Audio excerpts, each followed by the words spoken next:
Hey everybody, I am Chinook Driver. I am a former Army helicopter pilot, and welcome to my channel. We are currently set up today to fly from Miami International to Key West International in Key West, Florida. We're going to be flying the DAR TBM 930 with a call sign of Nomad 96. Like I said, I was a former Army helicopter pilot in the United States Army for about 10 years, of which I was IFR certified and VFR certified. So I thought I would test my skills that have waned over the 4 years that I've been out of the Army for, and bring them on the internet here and stream some flight sim content for you. So we've got our aircraft. We're relatively short flight, IFR low altitude airways, flight conditions. We have a cloud level from 337 feet up to about 10,000 feet with 67% coverage. So we'll be in and out of the clouds. I kind of want to at least be able to see a bit of the ground as we fly down through the Keys, because we should have some good views. Flying at sunset here, 7:52 in the morning. So with that all being set up, we're looking for the approach runway 27 into Key West. So let's hit fly, load it up, and give it a shot.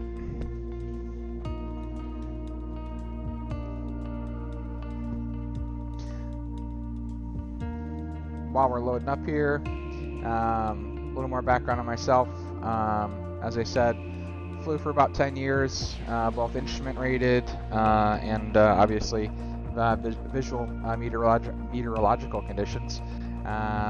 Did a little stint in Afghanistan in 2012, got out in 2017, been working in the finance industry since, and I am a PC enthusiast, and been waiting for Flight Sim 2020 to come out for quite some time, and really got me into getting into streaming and kind of sharing my aviation knowledge with you guys, and hoping I can impart some knowledge and just some casual knowledge, but also for the hardcore people, some actual particular instrument rules and regulations, and getting into the aircraft systems and showing that kind of stuff. So hope you guys enjoy. Miami Tower Nomad 906 ready for IFR departure runway 27. So we are currently sitting on runway 27 in Miami. Take a look at our VFR map here. You can see our flight plan shows we'll be taking off runway 27, kind of a straight out with a left-hand turn, going down the central eastern coast of Florida, and then skirting right along the Keys there. So as we pop through the clouds, we should have some good views at our right door of the Keys, and then should be a straight-in approach once we're set up on Burpee there, 27, right into Key West. So should be a fun flight. Should be short. Keep it short and sweet here, but we should get to at least see the fundamentals of an instrument flight and enjoy.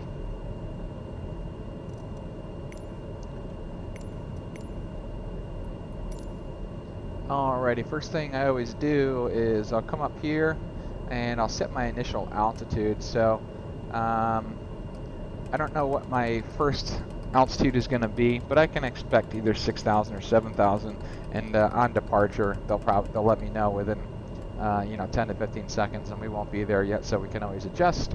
So we've got that 7,000 in our window, so as soon as we get a positive rate of climb going, we can select our V speed and just get a positive rate of climb without having to worry about manipulating the controls too much.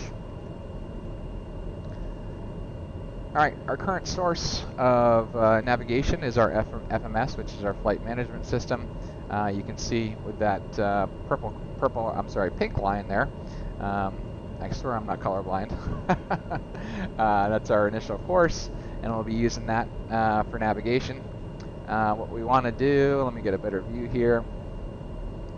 What we want to do is get set up for our arrival, even though we're at our get set up for arrival even though we're at our departure airport, because you always want to be ahead of the aircraft. So let's take a look here. Waypoint info. Key West is Kilo Echo Yankee Whiskey.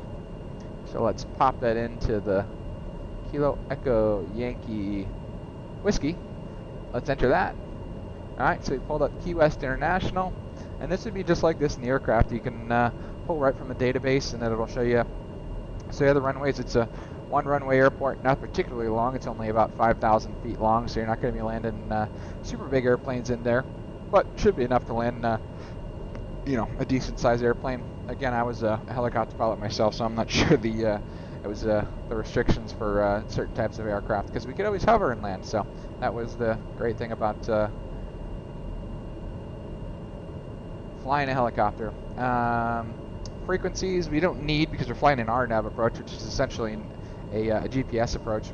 So for now, we won't need any of that. But what I will do is I will go ahead and set my heading bug, and I like to set my heading bug to the runway heading that I'm landing at, which is going to be 270. So you can see that blue heading bug on the compass there on the multifunction display. Ticking over, we'll bring it over to 270, and let's reset our camera. And since we are going to be in the clouds, let's get our heaters on. Before we take off, outside air temperature is above 0 Celsius, but as we climb, obviously, the temperature is going to drop. So, preemptively getting them on is not the worst idea in the world. So I'm going to disengage the parking brake and put in some throttle, and let's take off.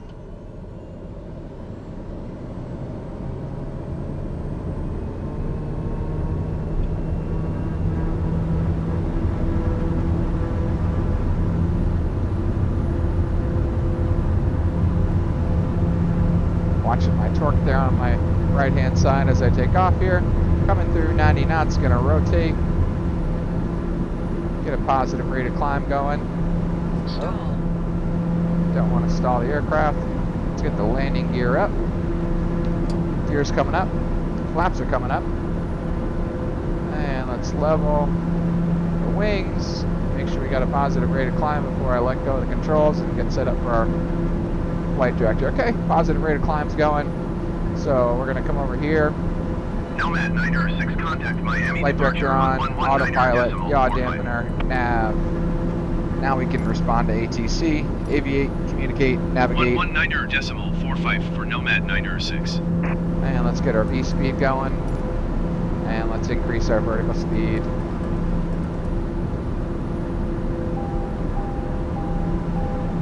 Inlet turbine temperature means we've got too much torque into the aircraft. That's contact departure. Miami departure Nomad 906 is at 1,600 feet, climbing 8,000 feet.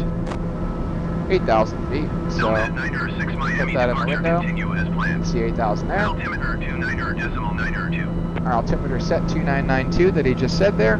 Let's take a look where we are here. Let's take a look outside the aircraft. And I'll bring up our IFR map here. So you can see that the FMS is getting us back on track here. We're currently climbing through 2,800 or 8,000.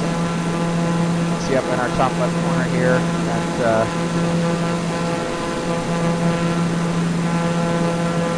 you're on course. Airspeeds around 160 as we climb out. And we're looking good. We should be popping in the clouds here shortly. Looks like we're still about 1,000, 1,500 feet below it. So as we get around, we'll see what happens.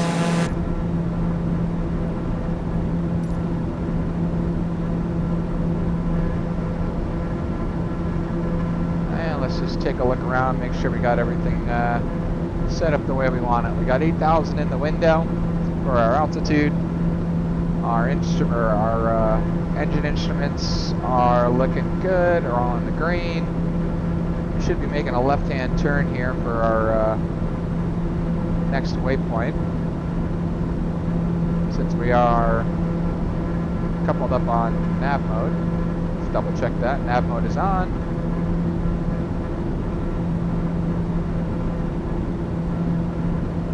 It should start turning us left here shortly. There it goes. It just doesn't want to take overly aggressive turns, so it's nice that you can trust the aircraft to do what you're expecting it to do.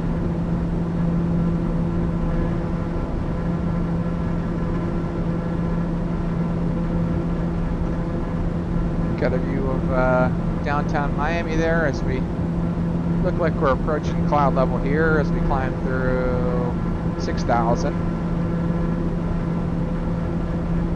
Let's take a quick look at our weather settings here.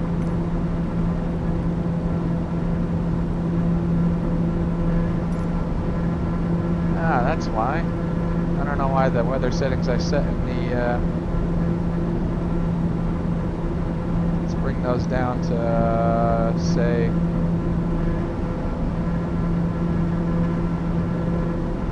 200 feet or so, because that should make for an interesting instrument approach into Key West.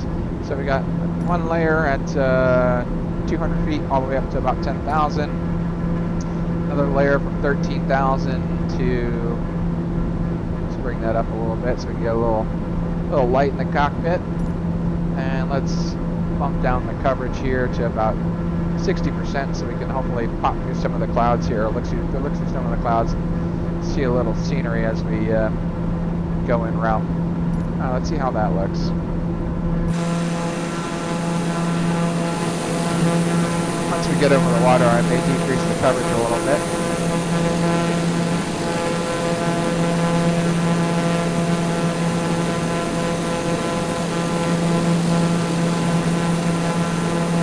We'll be flying over Miami Executive Airport here. Let's see the other one out in front of us. Lindbergh's Landing. Huh, that's pretty cool. As you can see, we're turning left, get on course for our next waypoint. We are leveled off 8,000.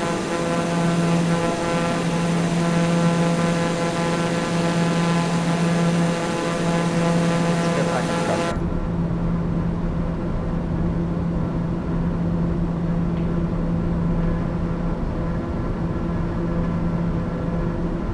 Alright, we're looking good here. Let me take a little sip of my drink.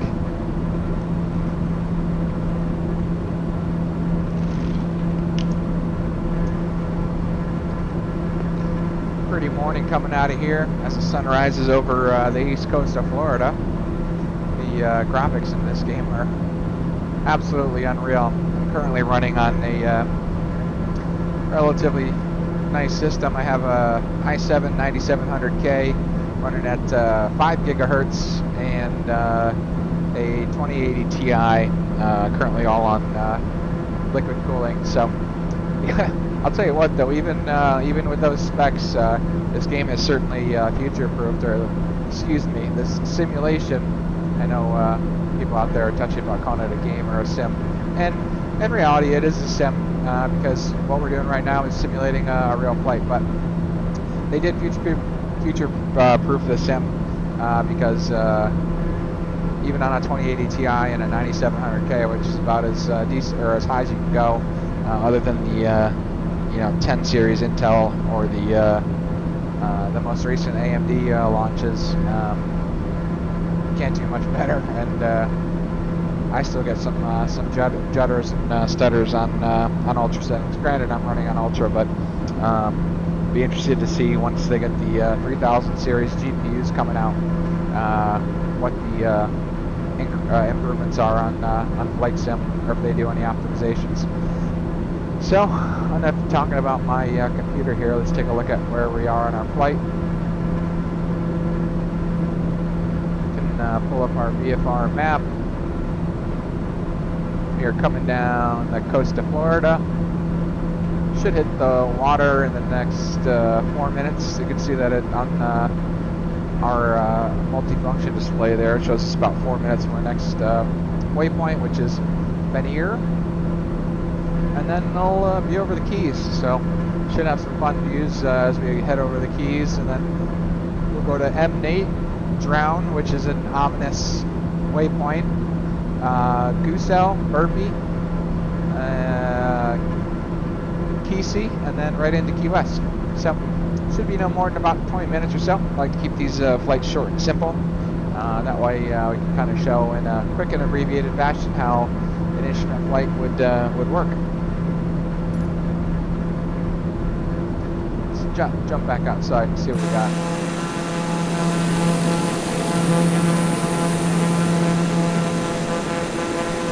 See see out there in the distance, the cloud cover breaks up a little bit. I can already kind of see the beginning of the keys.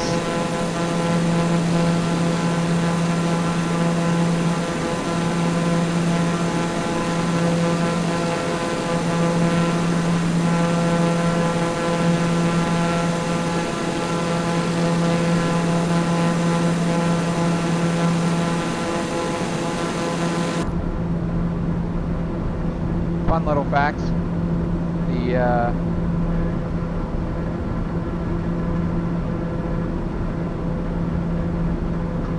I was trying to. The flag right there was a flag I flew in Afghanistan. Flew that flag almost every day when I was in Afghanistan, so I got it hanging up on my wall, and it means quite a bit to me. So just a little note on my one piece of decoration I got going on in the background there.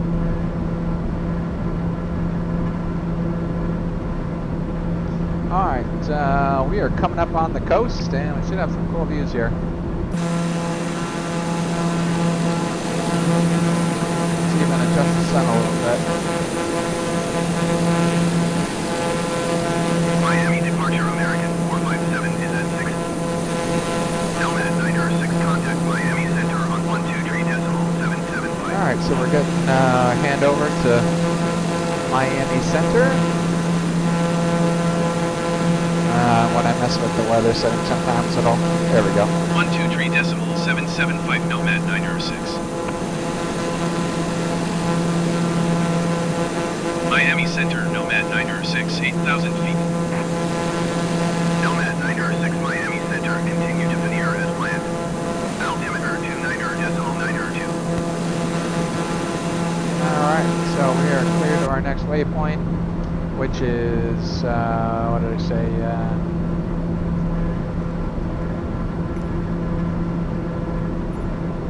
Veneer. 2992 is the altimeter setting, so we're good to go on that. Cruising at 230 knots indicated and 265 knots over the ground. I'm going to increase our speed just a little bit. We've got a little more torque left there. Bring it up to 95%. There we go. And let's reset.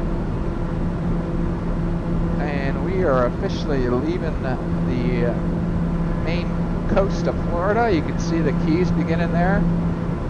Pretty awesome view if you ask me. Let's see what showcase mode shows us here. Hopefully the stream quality is coming through pretty good, because on my end it's the graphics are absolutely amazing on this flight sim.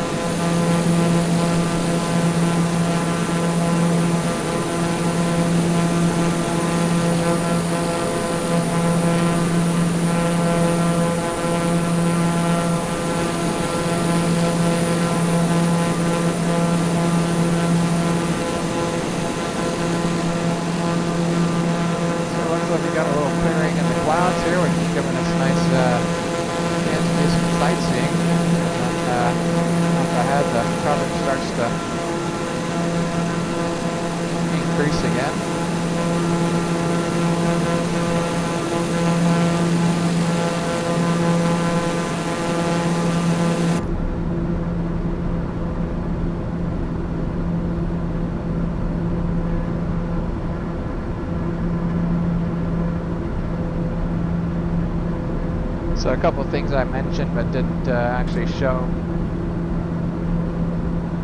while we were doing the takeoff here is actually pulling the landing gear up. So that would be G on the keyboard or whatever hotkey you're using, and then setting the flaps to the up position. Obviously when you're in landing and takeoff they're in different positions, but during cruise flight you want your flaps all the way up.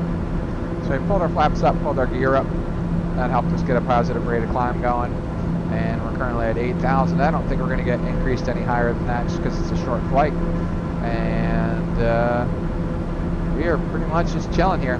So I mean, on an instrument flight, if you're solid IMC, which is instrument meteorological conditions the whole time, I wouldn't call it boring, because you always have to be you know, alert of what you're doing. But as long as you got the aircraft and you're staying ahead of the aircraft, it's not too difficult, you know. It's just like flying, you know, a very basic video game.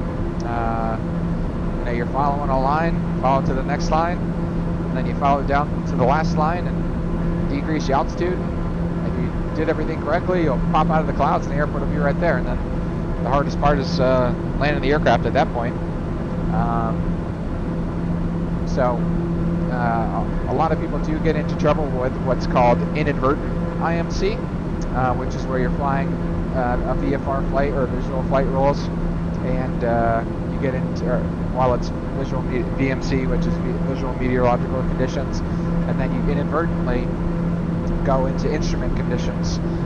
So say it's a, you know, foggy day and or there's low cloud cover, but you're still on a VFR flight plan and you accidentally pop into the clouds. For anybody, someone that's not trained to deal with that, or even somebody that is trained, you can get what's called spatial disorientation, where you want to rely on your body's sensations rather than the aircraft instrumentation.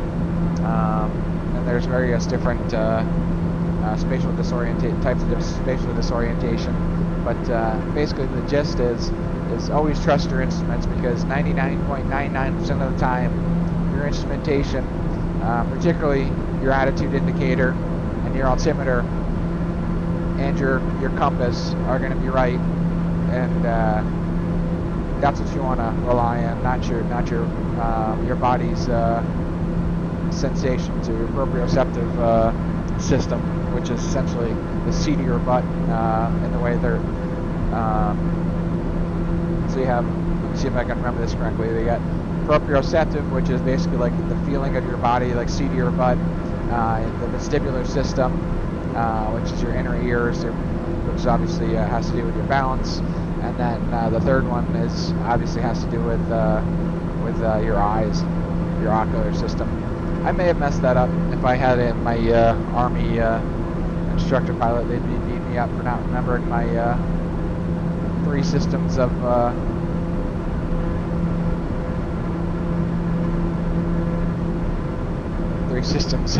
wing that we detect movement, but not bad for being out for 4 years, not studying a book. Let's take a look where we are right now.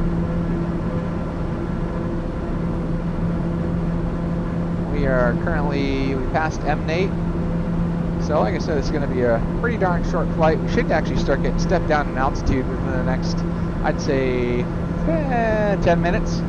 Because M8, we're on our way from M8 to Drown, which again is the worst waypoint name ever.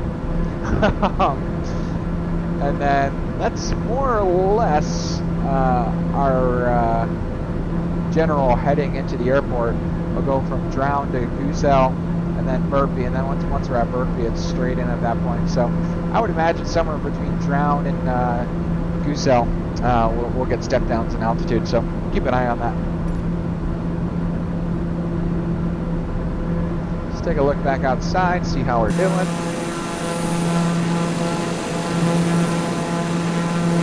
All right, so I'm gonna decrease the cloud coverage for now. Do a little sightseeing en route, and then we'll increase it once we get closer. There's the keys.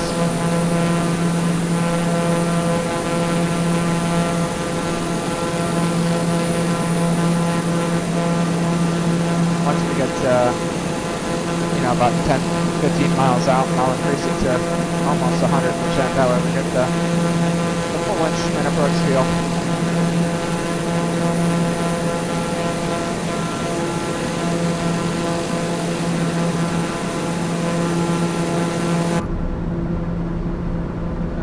We are approaching our next waypoint. You can see right here, this is ground speed. So our ground speed is 268 knots. Nomad 906, contact Miami Center on 124.7. We're getting handed off to Miami Center. I'd imagine that they might give us a step down in altitude. Miami Center, Nomad 906, 8,000 feet. Miami Center, continue to ground as planned. I don't like that waypoint. I don't like that waypoint. Alright, so our altimeter is still 29902. What we got here is an actual standby display, so if all of our flight computers were to go out here, this standby flight display, you could fly off of it because it's actually hardwired to the battery. So if you were to lose your generator, your main generator, which at least in my former aircraft was tied to the engines, the engine RPM would, I'm sorry, the transmissions. The transmission RPM would turn the spool in the generator and create the power. If for whatever reason you were to lose that, you had backup battery-powered standby flight displays. But back on our screen here, 262 knots ground speed. DTAC is, or DTK is, I know TRK is our track. I'm not super familiar with what DTK is. Maybe somebody in the comments can fill me in on that. Estimated time en route is 7 minutes to our next waypoint, 32 nautical miles, and bearing of 263. And pretty cut and dry for now. Still level at 8,000 feet, doing 240 indicated. And we'll hop back outside, see what we got.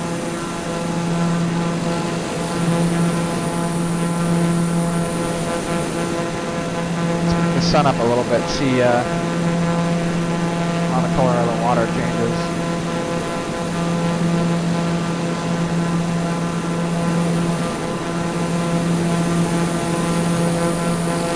Pretty cool.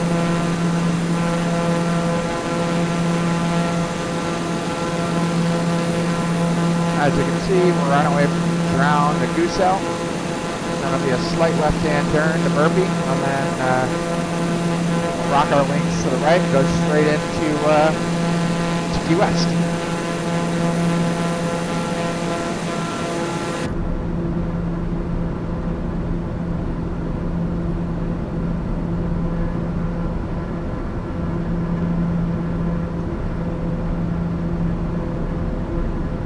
Nomad Niner 6, you are 56 miles east. Maintain present heading and altitude. Expect RNAV runway 27 approach via Gooseel transition. Cleared to Gooseel. Alright, so he's given us our expected approach, but we're not technically cleared for the approach yet. Maintain present heading and altitude. Expect RNAV runway 27 approach via Gooseel transition. Cleared to Gooseel Nomad 906.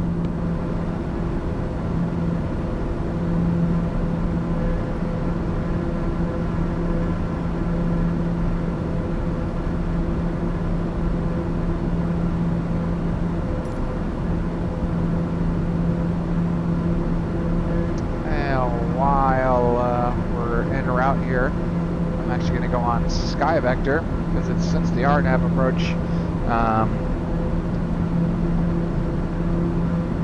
I want to figure out what our minimum altitude we can descend to on the approach is. Let's see here, KEYW. And if you haven't used it, Sky Vector is one of the greatest free to use tools for aviation planning and for just for general aviation altogether. Let's see, RNAV 27. Let's see, once I hit Key I can go all the way down to 250 feet. So from Burpee to Key, the lowest level I can go to is 1,500 feet. So, with knowing that, let's take a look at where we are on our map again.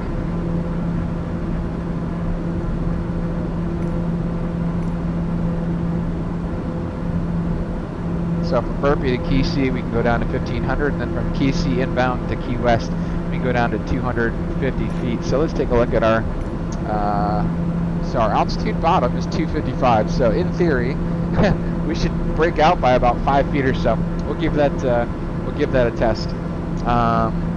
In another video, I'll show you guys some Sky Vector stuff because it's a really useful tool. Because I just pulled it up real quickly on my secondary screen here. looked at the approach, checked out what the minimums were for the approach, and that way I know what is a safe altitude to descend to.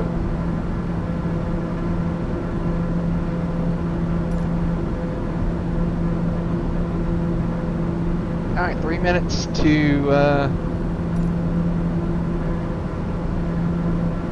Goosell, and then should probably be another 5 minutes, and then we should get some action going here there shortly. I'll be on our final kind of approach path down into Key West.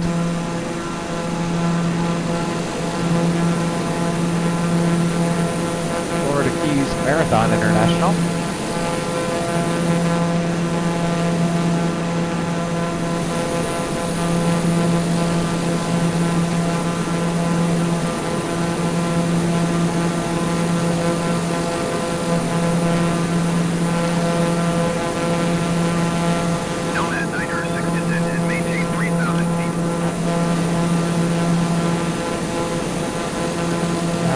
So, we're getting into it now.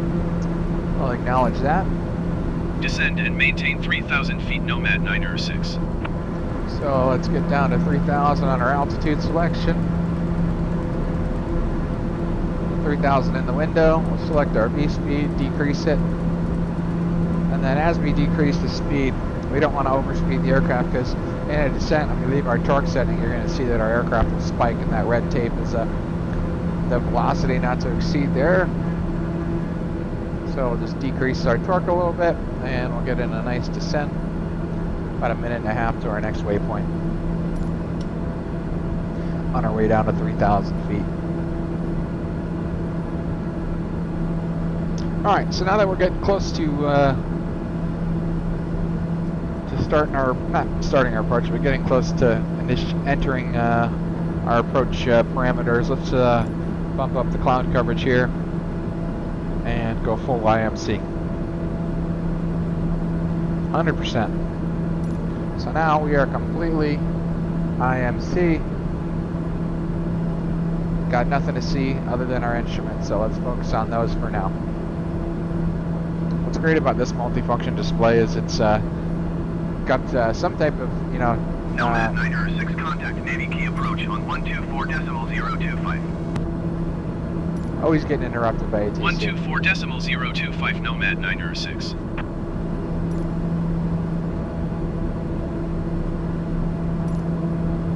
Navy key approach Nomad 906 is at 5,400 feet, descending 3,000 feet. Nomad 906, Navy key approach, continue to Gusile as planned. Altimeter 290.902. Altimeter is still 2992, so we're good there. And we'll wait for our next instructions, which our next instructions should be cleared for the approach and a swap over to tower. That's what we should expect. Nomad 906, descend and maintain 1,500 feet. Ah, what do you know? 1,500. I feel like I mentioned that somewhere.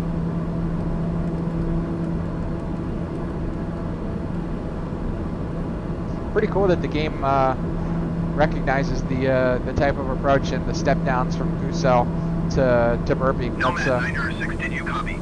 Oops. You're supposed to respond to ATC when they talk to you. Descend and maintain 1,500 feet, Nomad 906.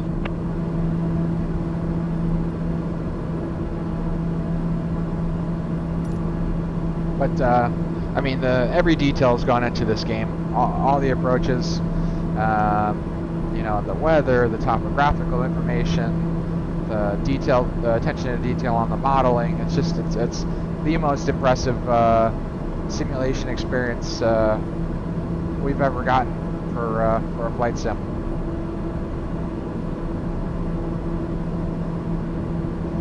So we are about 3.5 minutes from Burpee. I'll show you guys on the map here. Burpee will be essentially our last turn. We'll make a slight right-hand turn. That'll bring us to around 270. You can see right now we're at about 258, so it'll bring us to around 270. Burpee to Kesey, and then into Key West. So after we reach Kesey is when we can come all the way down to 500 feet. So you can see that we are leveling off.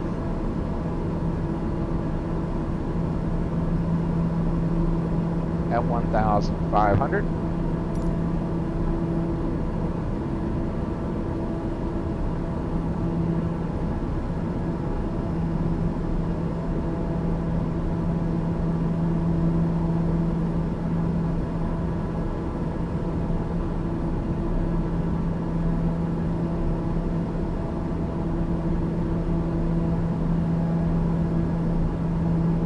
Still not much to see out there.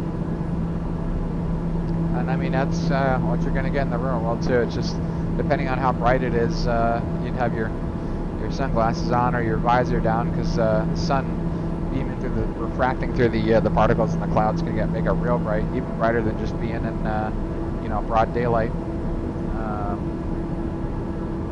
But it's kind of a calming and an eerie feeling at the same time. Obviously, when you're new in training, it can be, a little tense, because you are trusting that these instruments right here are going to keep you alive, because essentially that's the case, particularly when you're flying through mountainous areas. Right now, obviously, we're over the water, but when you're flying over terrain that's rugged, obviously you're going to be at much higher elevations, and there's certain, in-ride altitudes to keep you safe from that. But your life is entrusted into the instruments that are installed in the aircraft. And like I said, and then you get your backup instrumentation, worst case scenario. Because you ain't flying this visually, that's for sure.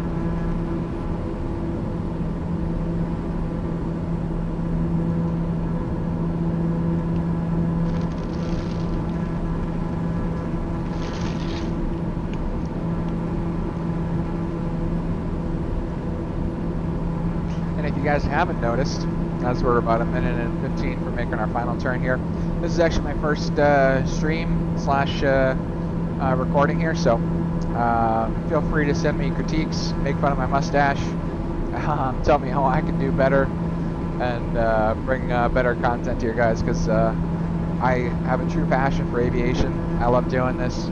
I'm just getting into the world of broadcasting it, so what's funny, is in aviation you have to have real thick skin, because after every flight, our crew, which would usually be 2 pilots and at least a flight engineer and a crew chief, we'd all get around and do what's called an AAI or after action review, and you just critique the heck out of each other, telling each other what you can do better, and what could have gone more efficiently. But touch on that at another point, because we are currently at Burpee, making a right-hand turn. Nomad 906, you are 13 miles east of There Key we go. West. Contact Key West Tower on 118.2 when inbound on the approach. Tower on 118.2, Nomad 906. Key West Tower, Nomad 906, 12 miles east, inbound RNAV runway 27 approach. Nomad 906, Key West Tower. Cleared RNAV runway 27 approach. Altimeter 29.9 wind 275 at 14. Alright, so we are cleared for the approach. We got to maintain 1500 until we Cleared hit RNAV runway Key 27 approach, Nomad 906. which is about a minute ahead of us.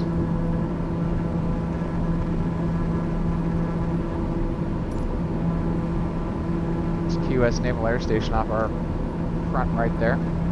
So once we hit Kesey, I'll put 500 feet in the window, and we will descend all the way down to 500 feet, and hopefully we break out.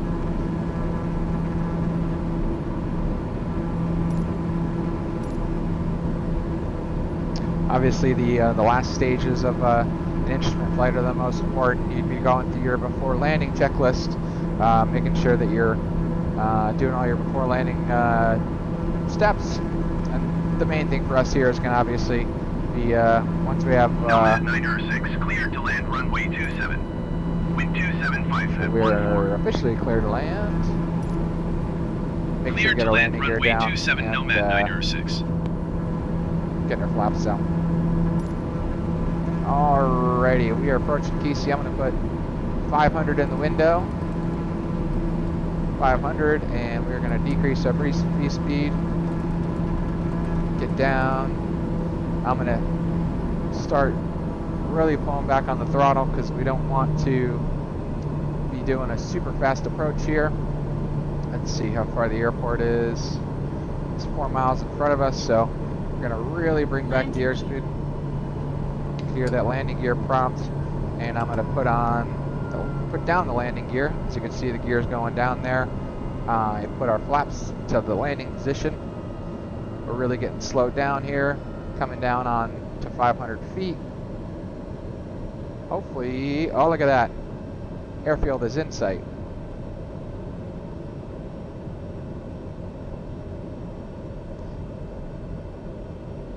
All right.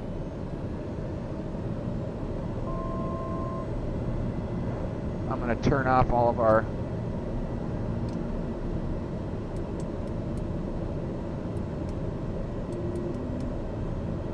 autopilot functions and fly the rest of the approach in with the airfield in sight.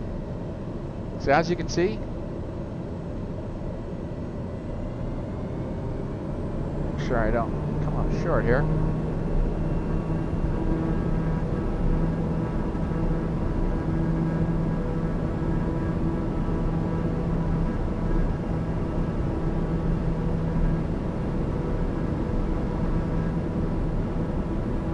We broke out almost exactly at 500 feet.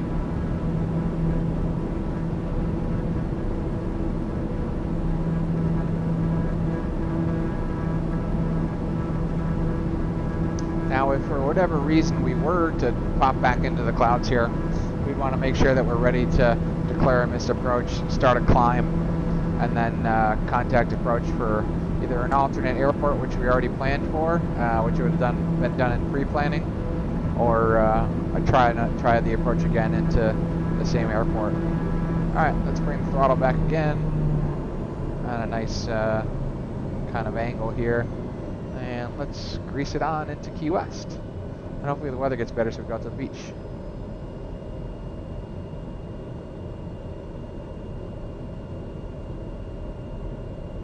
Kind of crabbing it in here. I'll get the nose around, start flaring.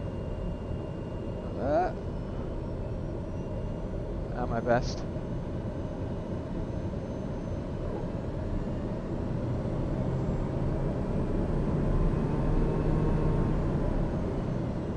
That was ugly, but as long as we get it down, that's all that matters. Alrighty, throttle's back, we're on the ground, get the brakes going. Let's get off the runway. Tower's probably wondering what the hell that was. Nomad Niner 66 at runway when able. Alright, so we've exited the runway. Nomad Niner 6 contact ground on 121.9. At this point, we'd be going over to ground, going into GA parking, or general aviation parking. Appreciate you guys tagging along with me for this flight. Please like, comment, subscribe, and tell me how I can do better for you guys in the future, because that's really what I'm here for. And I apologize for that mess spot. So, thank you so much, and that'll be it for now. I'll be doing plenty more in the future. Appreciate it.